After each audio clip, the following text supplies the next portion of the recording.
Andrew Sterling from Virginia, a Democrat. You're next. Good morning, ma'am. With all due respect to that peaceful protester,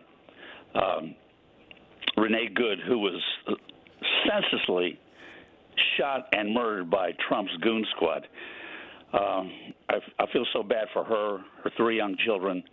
I cannot believe that this is what we've come to in the United States, where now Trump's goons are going after not only illegal undocumented workers, not only undocumented workers who are living here peacefully, just trying to make a living to feed their children. Now they're going after American citizens and shooting them dead in the streets. I feel bad for her, but my number one story is the January 6th anniversary, the 5th anniversary of how this country, the American voters, stupidly voted not once, not twice, to reelect this traitorous insurrectionist who attempted to steal an election. I want to give you a little backstory. Two of my biggest heroes in my life are my father and my father-in-law, who both served. My father served in the Korean War. My father-in-law served in World War II. He later became part of the group of people who tried Nazi Germany criminals at the Nuremberg trials. Two of my biggest heroes. If they were alive today, thank God they're not. They didn't live long enough to witness Donald Trump and what he's done to destroy our country. They would have been horrified that a convicted felon, a traitorous, corrupt insurrectionist, was allowed by a far-right legal system to get away with basically murder. Richard from Little Rock, Arkansas, a Republican. You're next. Once I click on your number, yep, I can hear you. You're next. Okay, yeah. Well, to that communist from Virginia, if the Nazis were bad, that means the communists were good, because Hitler was trying to stave off the communist invasion of Germany. And to that woman who called from North Carolina, that sounded like Ketanji Brown. But my main point was that ice, baby. If you're stupid enough to get in front of these quote-unquote Nazi goons, well, you deserve what you get. Stay out of the way. Illegals, go home. And since 2 callers have brought it up, I'll just turn to this article from The Hill, published on the 8th. The headline is, Bondi warns Minneapolis protesters not to cross, quote, red line. And it says that Attorney General Pam Bondi issued a warning to Minnesotans protesting the federal immigration crackdown in the state, telling them not to cross a red line. She wrote in a post, peacefully protesting is a sacred American right protected by the First Amendment, but obstructing, impeding, or attacking federal law enforcement is a federal crime, so is damaging federal property. If you cross that line, you will be arrested and prosecuted. Do not test our resolve. Josh from Massachusetts, an independent. Hi, it's John from Massachusetts, and happy birthday to my father, Homer. I just wanted to say I don't remember all these Democrats crying about using his progression and his training when Michael Byrd shot Ashley Babbitt in the neck. Was that his first move? Did anybody question that? Where were all the Democrats with all their questions about de-escalation and everything when Michael Byrd shot Ashley Babbitt in the neck on January 6th? There weren't all these people crying about it. And where's the cooperation? They want cooperation between the federal government and the Minnesota state and local authorities, yet state and local authorities will not cooperate with federal authorities on illegal immigrants in my state of Massachusetts when they're rapists, murderers, and molesters of Massachusetts residents. They will not cooperate with retainers for these illegal aliens. So I don't want to hear about cooperation between the feds and the state and the local until all the Democrat states want to cooperate with the federal authorities on that. So, and as for unvetted and untrained workers for ICE or the Border Patrol. Is that what you said when you hired 400,000 people under Joe Biden? And my grandfather would have rolled in his grave if he saw Joe Biden open up the border, let all these illegal aliens in, and push all this money to all these foreign countries. So thanks for doing nothing for Americans, Massachusetts Democrats. Paul from England, a Republican. You're next. Hello there. Good morning. Yes, regarding the Venezuela conflict, I think it's all about oil. We know that, and I think Donald Trump should keep his mouth shut about other things as well. You've got to be careful because he's doing too much damage to the country, America, I reckon, and to the world as well. So be careful out there, Donald Trump. So be careful. Just don't say too much. That's what I'm going to say. Annie from California, a Democrat. You're next. What's your top news story of the week? It would be the shooting in Minneapolis. Do you want to expound on that? What about that story struck you? It just kind of reminds me of when I was a kid, the shooting at Kent State when there were 4 students protesting and they shot them dead in the street. And so it's pretty astounding to me, I guess you'd say. Donnie from Italy, a Republican. What's your top news story of the week? Good morning. Long-time listener, first-time caller. This is Donnie. I have been following very closely the situation in Iran, which is also has to do with the capture of the dictator, the drug dealer in Venezuela. And after the whole oil story of the week, which the gentleman from England has pointed out, which could be true, but I would be very, myself, careful to characterize the President of the United States to tell him to be careful. But the top story about Iran, as the President has pointed out, that him and his administration, which are truly are going to be, hopefully, the champion for the people of Iran, which at this moment, which the regime has cut off the internet, which they don't have any human rights, none. At least if someone, and that's an unfortunate thing to watch. It was, and I'm not going to comment on an ongoing investigation which is happening in Minnesota. But people in Iran, they don't even have these basic rights. This has been stripped from them by a repressive regime for 47 years. And their only hope is this President of the United States, the 45th and 47th President. As I have said yesterday, as I went to the consulate of this great country in Milan, and I passed a note and I said, Mr. President, we're standing back and we're standing by because you, sir, are a champion of freedom. May God bless the great people of the United States of America. Thank you very much for this time. That was Donnie from Italy, and he spoke about the ongoing protests in Iran. I'll point to a New York Times article from in the Saturday paper. The headline here is Iran's Supreme Leader vows further crackdowns. And it says Iran's Supreme Leader vowed on Friday that the government would, quote, not back down in the face of protests that have rocked the country in recent weeks as the country's leadership threatened to escalate its crackdown on demonstrators. Quote, there are people whose job is only about destruction, the Ayatollah said in a televised speech in Tehran. He accused the protesters of being vandals who were trying to please President Trump. Iran was plunged into an internet blackout on Thursday as demonstrators demanding the ouster of the government spread and grew in size. Rob from Michigan and Independent, you're next. Good morning. The events of the past week have brought charges from both sides saying that we are fighting because the other side wants to put democracy at risk. And to both sides, democracy is put at risk when rioters storm the Capitol to prevent the results of an election. Democracy is put at risk when the one side says this is not our president and there are riots throughout the country and more police are assaulted than there were at the Capitol. Democracy is put at risk when a governor and police stand in front of schools to prevent integration, saying we don't believe in the federal law, and democracy is put at risk when a governor and police try to interfere with the immigration laws as they exist and interfere with the federal officers. So, yes, democracy is at risk from both sides.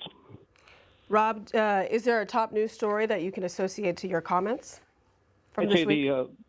The past week, the January 6th, where they were again bringing up the riots, and yet there was no mention of the "Not Our President" and the riots and the destruction of private property, the assault on police officers in 2016. Obviously, the shooting of the by the ICE agent, and yet nobody remembers the use of federal troops trying to enforce the desegregation laws. So both sides have got monovision. Tony from Michigan, a Democrat. Once I find your name.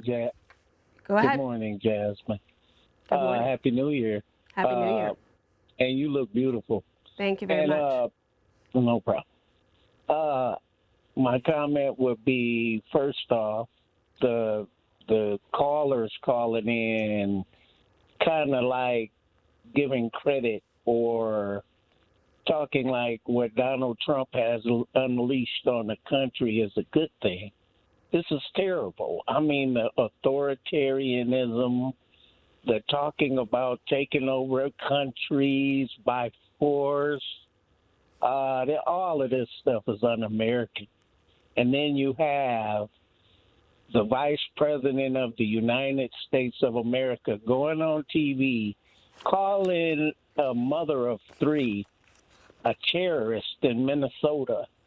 I can remember Barack Obama was the president, and Louis Gates, the guy who does the jeans, he locked himself out of his house. And a neighbor called the police on him, and the cops came and arrested him. And Barack Obama chimed in and made the comment that what the cop did was stupid.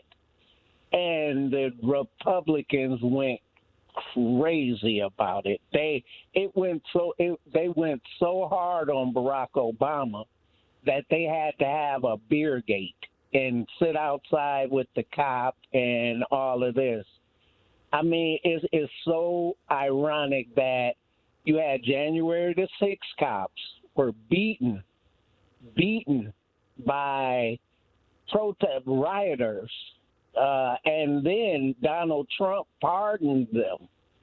And now you have an ICE agent murdering an innocent mother of three. Just cold blood murder. And then they're calling her a terrorist. Something is wrong.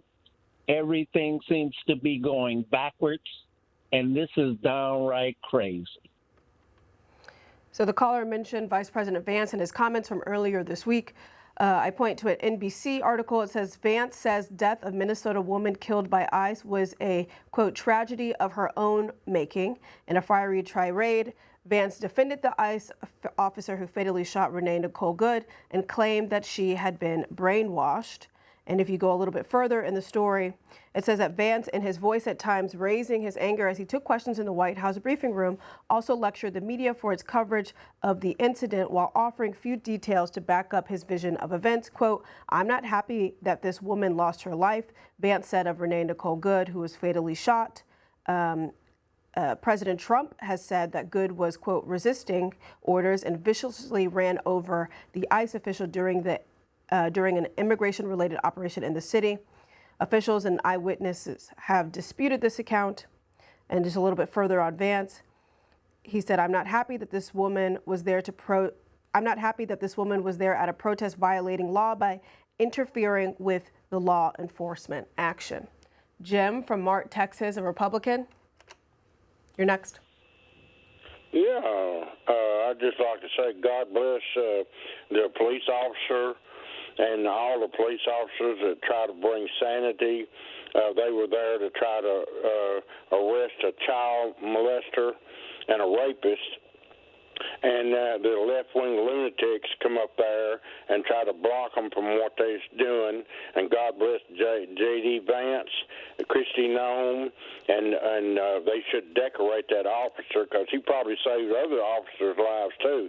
They're there trying to do the law, and they have to these left-wing lunatics come up there and try to block them, and they should have arrested her earlier in the day, but she was just a lunatic, her and her little lesbian partner. Richard from Nashville, Tennessee, an independent. You're next. Good morning. Venezuela. I have a very good friend for the last 10 years that I've known. He's married to a lady from Venezuela, born and raised there. Most of her family had to flee Venezuela back when Chavez and then Maduro came in to play. Her family owned land there. They were very successful. They lost everything. Some of her family members got killed. You want to have a communist government in America, you allow them to be on your back door. Remember Cuba, when Cuba was a free country before Castro took over?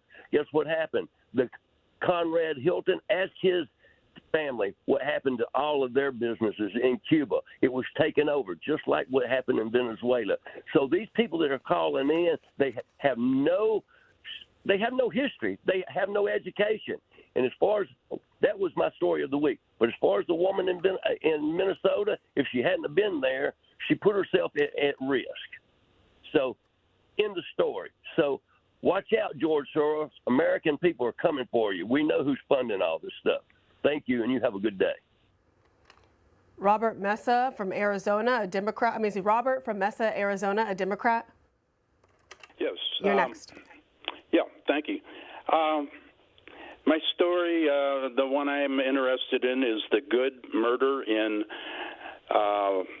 Minnesota.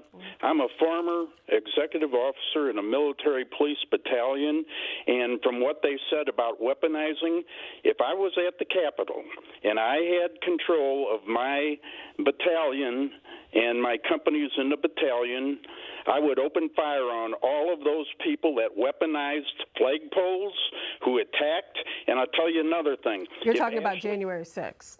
If Ashley Babbitt had come through the window or the door of my house, they would be today picking her up with a sponge.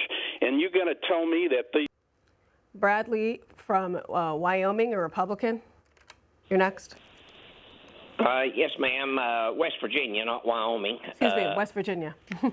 I obviously need my glasses this morning. Good morning. Go ahead. Good morning, Cspan. I haven't called in a while, but anyway, the point, I've tried to get this through 2 or 3 times.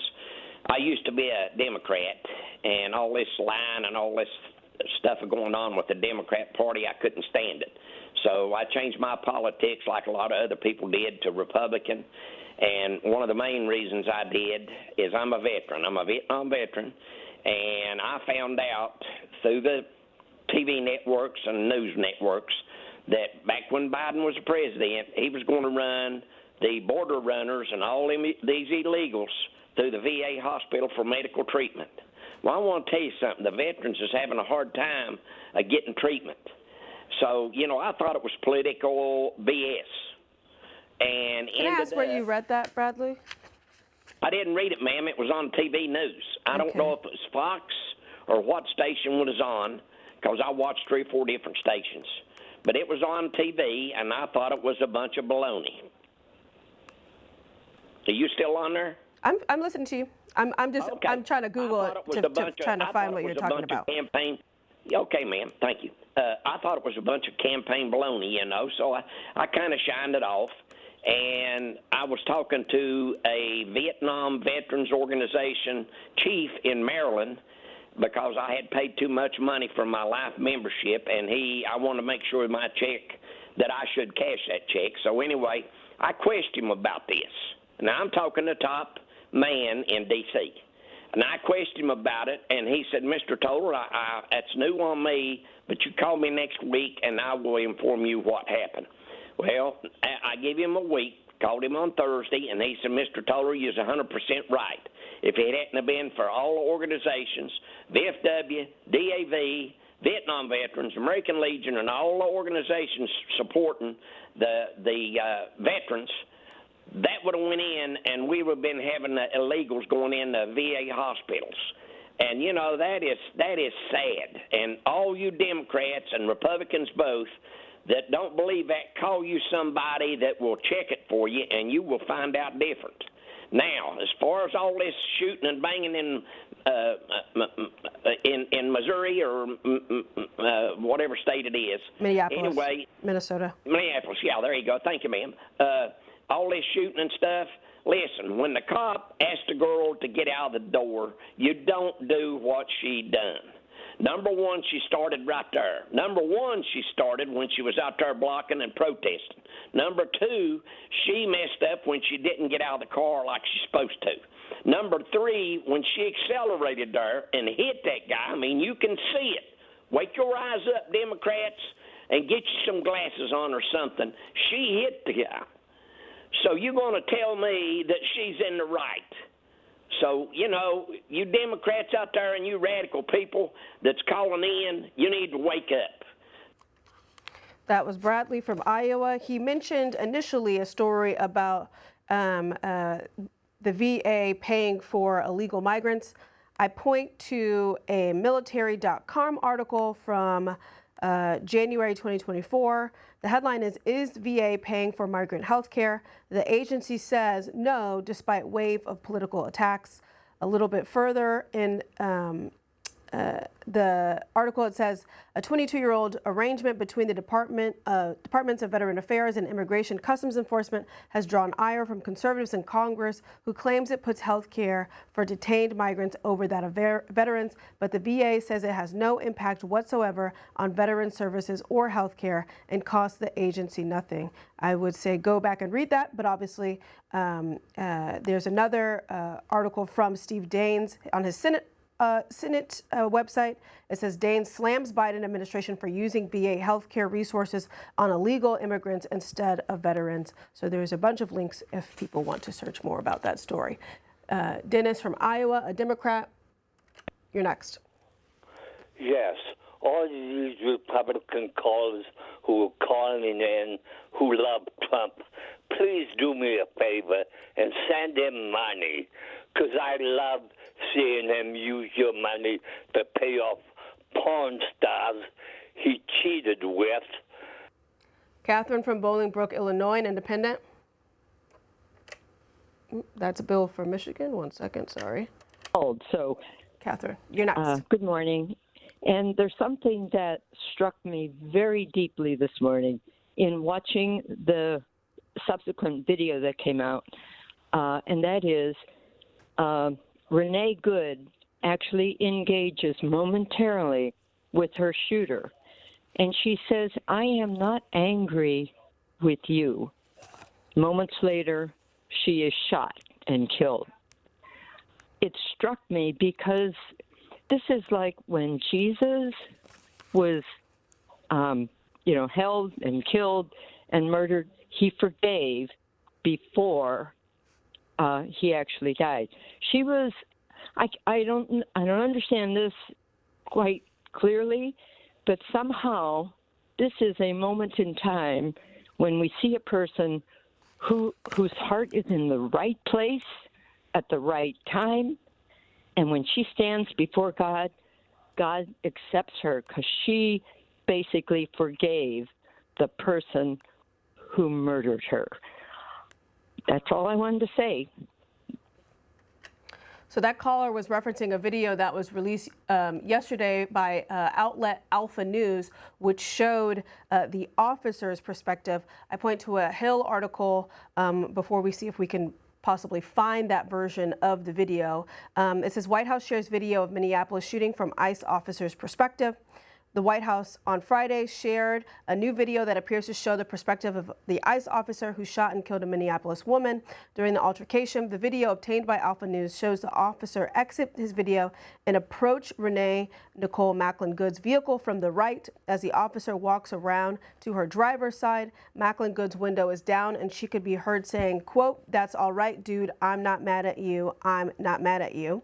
As the officer circles the car, another woman appears saying, "You want to come at us? You want to come at us? I say go get yourself some lunch, big boy." The officer then circles around the front of the vehicle as the second woman is seen pulling the locked passenger side of the door of Macklin Goods vehicle. The officer are heard saying, "Then get out of the car, get out of the effing car." The video does not show the moment shots are fired as Macklin Goods car moves forward and to the right of the officer. The camera is jostled, capturing the sound of his firing shots, only to be lifted in time to see her vehicle careen down the road. As the vehicle travels, a voice is overheard saying, "Effing B word." The camera then focuses on the street but captures the sound of Macklin Goods' vehicle hitting the parked car. Ed from Columbia Station, Ohio, a Republican. You're next. Yeah, good morning. See, just how you phrased that yourself and that last caller. How about her wife and the woman wasn't being kind or the one that was shot? Just to be clear here, Ed, what I just was talking about was reading an article from The Hill. So I wasn't phrasing anything from my own perspective. I was just reading an article, but continue. Correctly. How about the woman yelling, gun it, right when she, okay, her lover, her wife now, okay? The one in the car was being sarcastic. She wasn't being sincere, and she was already blocking the streets, which were illegal to do, all day. She was there all day, 8 hours before that shooting, and they had enough. Everyone, listen, I'm a 30-year vet, and I have a lot of guys that work. I'm going pretty soon to work for the Border Patrol, okay? I have 17 other vets going to, too. Now, listen, this cop, okay, there's 1,300% attacks on vehicles on ice, on just ice in the last year. 1,300% up from it's a 5,000-pound weapon. He put his siren on before anything happened, and she knew she was being arrested. They had enough. He said he was out of the car. There was 3 of them, and right away she's being smart. And then the other one comes up. They're filming the whole thing, probably hoping to get. And then and on top, I want to keep the point. Your ignorant, low information callers that are mostly Democrats. Okay, understand? They don't have the picture. You got a governor and a mayor of that city from that day it happened to right now, saying effing this, they're murderers. They are the ones that called him a murderer and everything else. This guy did the right thing. The right thing. He was being run over. He was drugged on another thing 6 months earlier. He did the right thing. The woman should have put it in park and got out of the car. They should have even had to reach in there to get her, and then she took off. And if you look at it, it happens within a second or two. His life's on the line. That's it. He asked her there was an interview. Ed, can I ask, do you believe that the officer was acting in self-defense, or do you believe that the woman was actively trying to run him over versus they're flee? raged. And the Democrat Party... Ed, did you hear my question? Sorry. Democrat senators and people... Hey, Ed, did you hear my question? They sacrificed their people. Ken from St. Louis, Missouri, a Democrat. You're next. Good morning, Jasmine. Good morning. I think we should be real honest here about this Renee Good murder. I know the Republicans are, anything Trump says they'll believe because they're in a cult. But why, when they call in, they have to bring up she's a lesbian? That strikes. Does that make her some radical, a tourist because she's a lesbian? Let's talk about where the officer went around the car with his cell phone recording and then came to the front driver's corner with his cell phone still and drawed his weapon. Yeah, I'm a veteran too. Right I know these people like calling their, I'm a veteran, so I'll use that too. Yeah, I'm a veteran. And that is not standard procedure in any shape or form. And thirdly, after she's dead, bleeding out in the car, they stand around like a bunch of idiots that are not trained because they're all Proud Boys. And you know what? I hope everybody gets out and protest. These Nazis need to get off our street, and Republicans that are firing on one brain abscess need to watch the video. Guy from Stigler, Oklahoma, an independent. What is your top news story of the week? Well, good morning, Jasmine. You look absolutely stunning today. Thank you very much. Yeah. Yeah, you're welcome. Jasmine, could you please pull up that body cam video or the cell phone video that the policeman, the ICE officer had? Yes, that we were just playing. Yeah, but you got to show that to the viewers. They have to see it from his point of view, where he was in front of the car hits him, and he fires. I mean, that's the only way to really explain from the officer's perspective of self-defense. Anyway, and January 6th, we now know that there was about 150 Antifa members there dressed up as Trump supporters, and also the number is vague, but at least 25 FBI agents that were there also dressed up as Trump supporters inciting violence. So there's something I'd like to read to you. Last week, I guess it was about a month ago, Mimi made a statement about how illegal aliens do not receive government benefits. I'd like to read this from the Federation for American Immigration Reform. In fact, they're right down the street from you on Massachusetts Avenue, about a block and a half down the road. In a report cited by the House Budget Committee in May of 2024, FAIR estimates a gross annual cost of $182 billion for state, federal, and local governments to cover expenses for law enforcement, education, and medical care for 20 million illegal aliens and their children.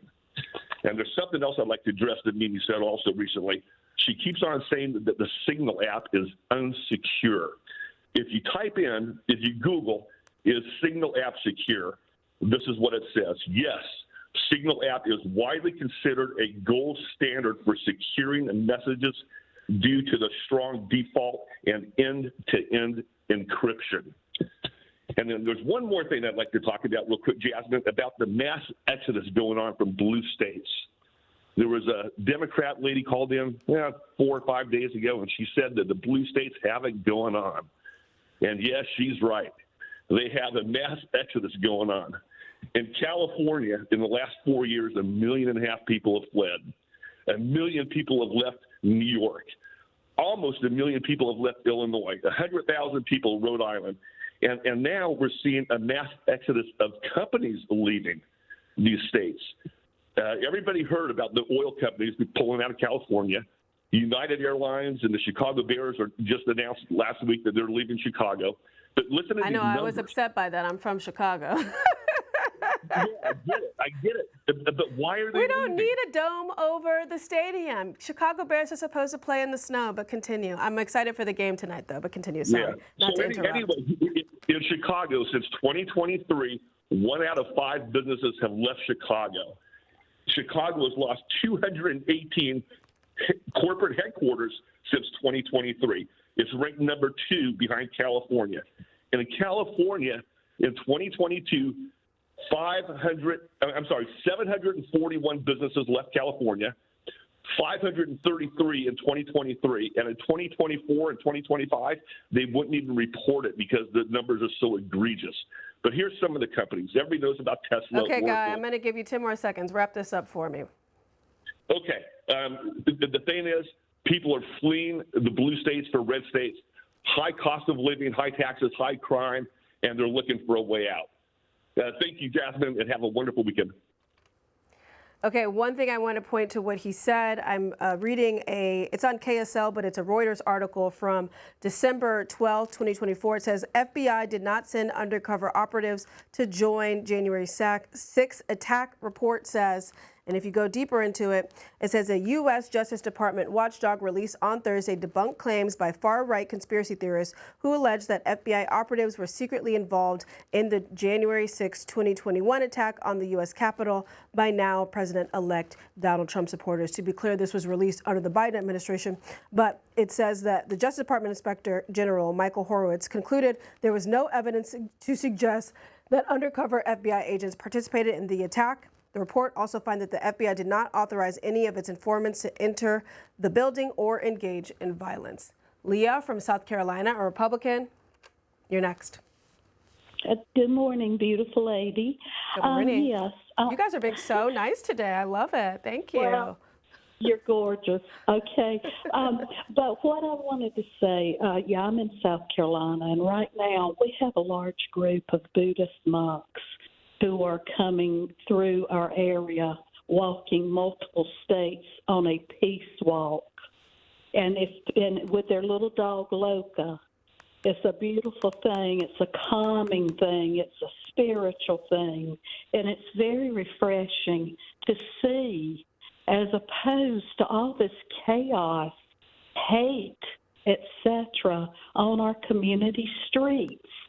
I wish these protesters could go back to their homes and look into all the issues we, the American people, have now. We have rent that has tripled.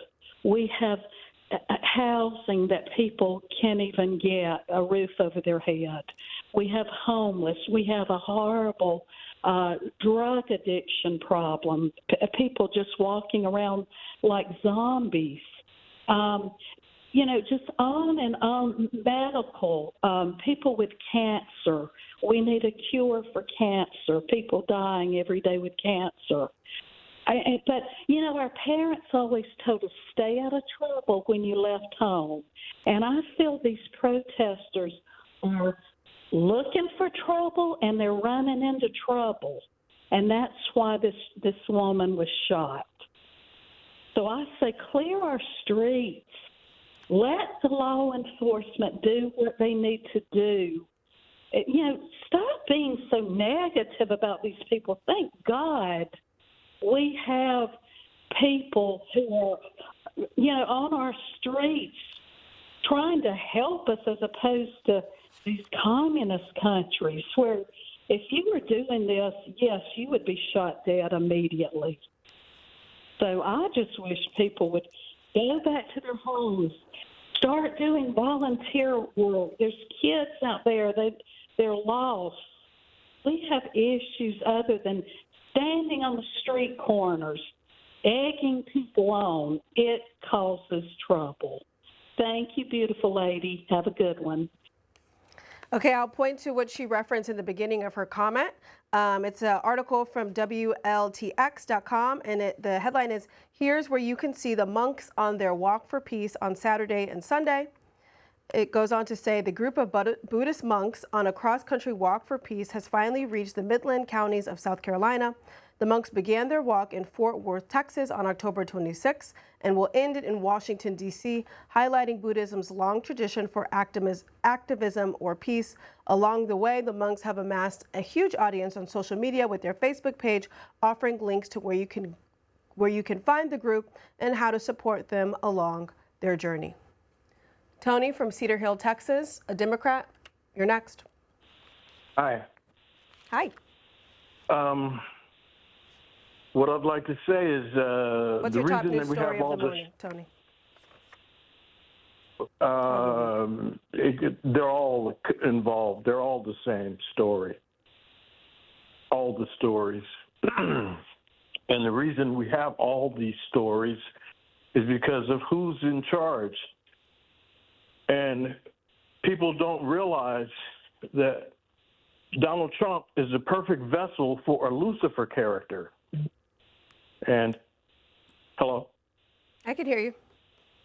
Okay.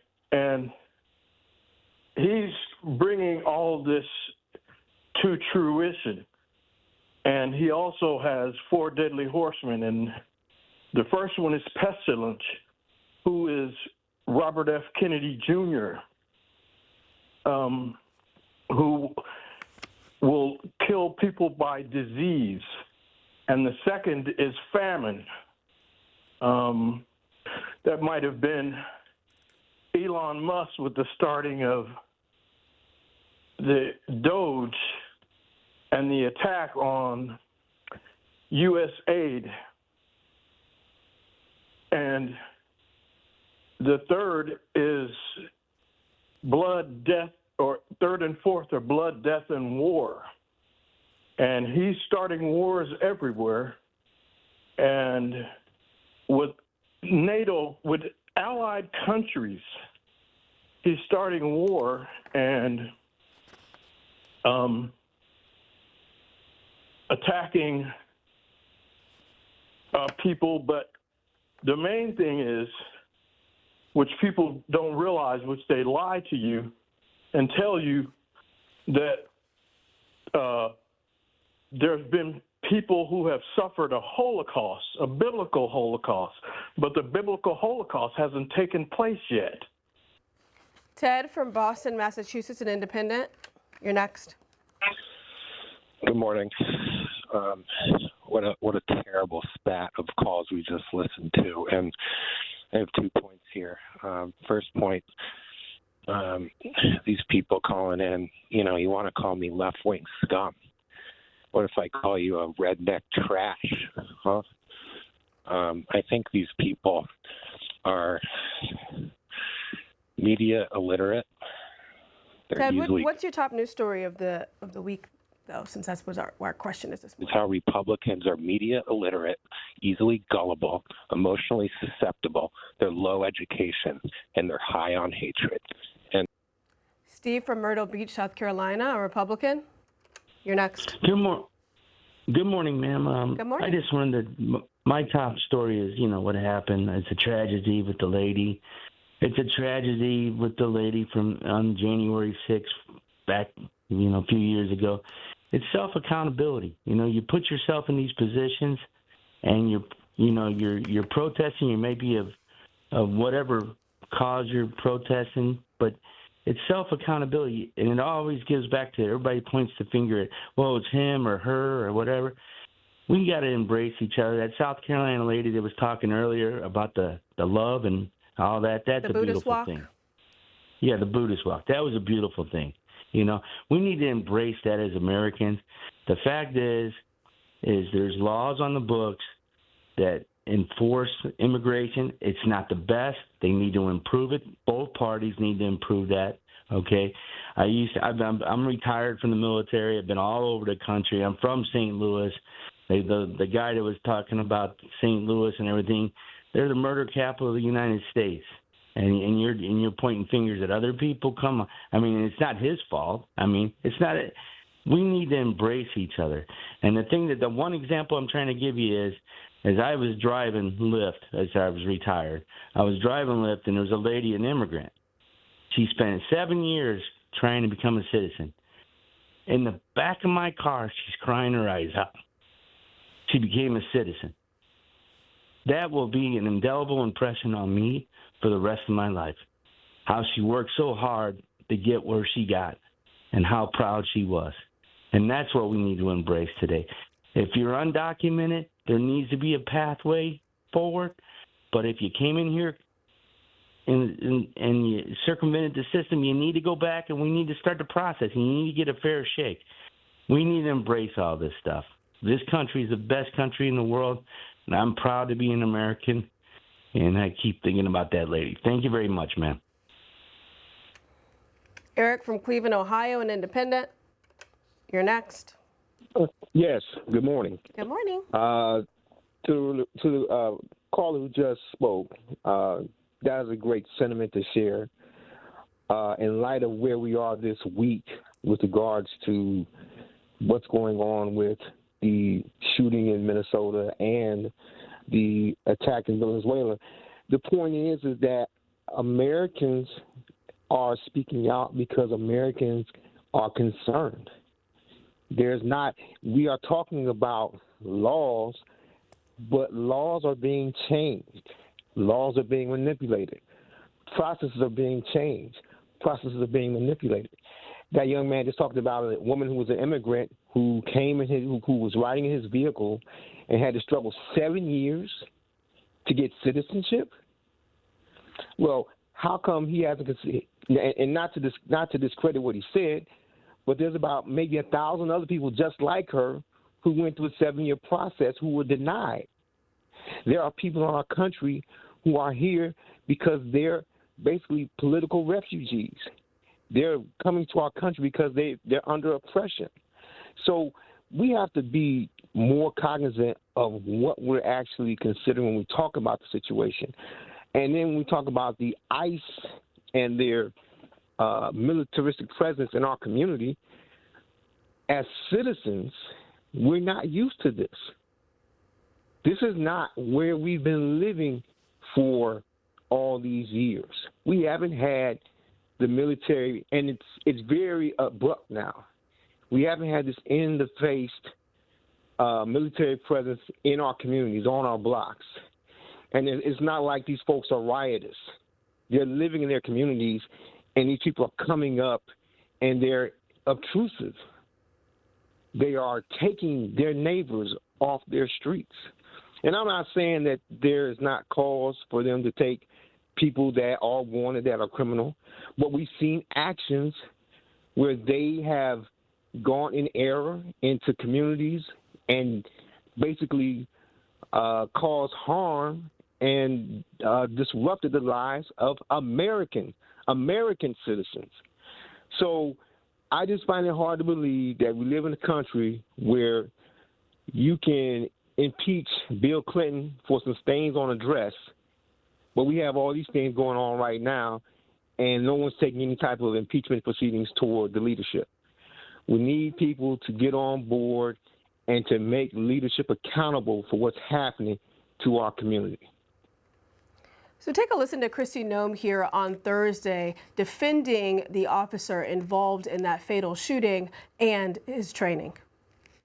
If you remember in that operation, what happened was our officers were out trying to get a car stuck out of the snow when they were surrounded and assaulted and blocked in by protesters that were inciting. The officer was following his training. He did follow his training because of an individual that was point blank into a driver's window. Is that part of the training? How is that self-defense? This is an experienced officer who followed his training, and we will continue to let the investigation unfold into the individual and continue to follow the procedures and policies that happen in these use of force cases. But let's remember the events that surrounded what happened yesterday on that tragic situation was that these individuals had followed our officers all day, had harassed them, had blocked them in. They were impeding our law enforcement operations, which is against the law.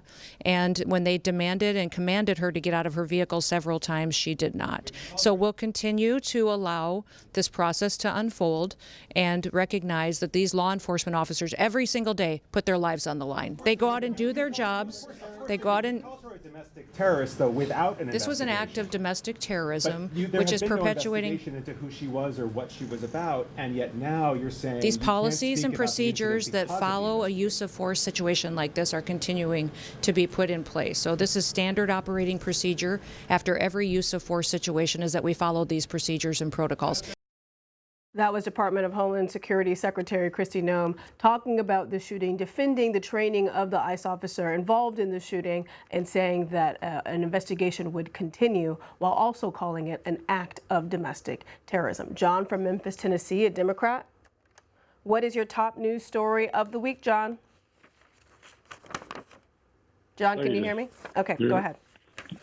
The shooting of the lady is tough news for everybody. But the fact is, this is all about cheap labor. From Ronald Reagan over the border in the 80s, this is what this is all about. They talk Biden over the border. That's the easiest statement I've ever heard in my life. This is all about cheap labor, and it has backfired. Thank you. Denise from Florida, a Republican. You're next. What's your top news story of the week?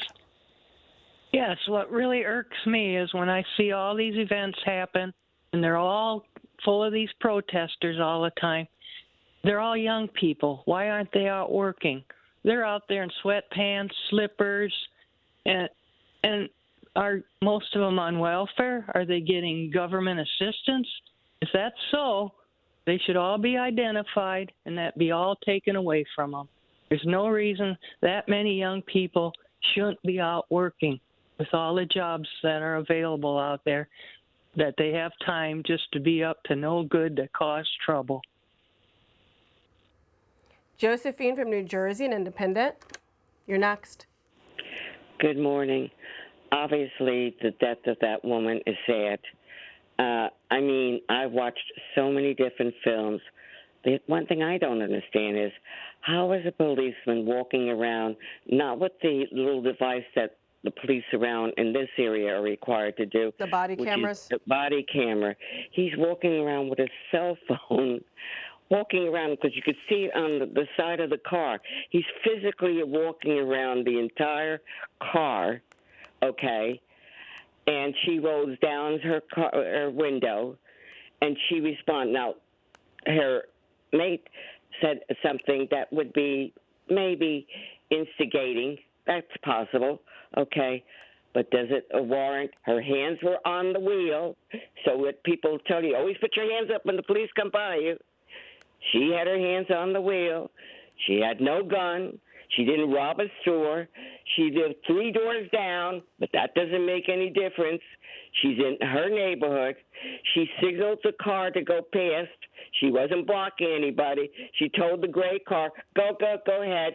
And then they pull up, and they stop, and they get out for her. There's more to this, and what we really need is both the state and the government, both in conjunction with each other. Don't tell me, President, that they lie and we don't want them involved. Talking about lying? My God, this is a man that is the lying machine. At least allow the process to go through. Allow the investigation to go through. You cannot do this by, oh, I saw this on Fox. These are not news agencies. I mean, when an agency pays $850 million for lying, that's not a news agency. When Newsmax just paid last year $67 million for lying, that's not a news agency. What happened to the days of Walter Cronkite? It just got to change. The news has got to change. Thank you.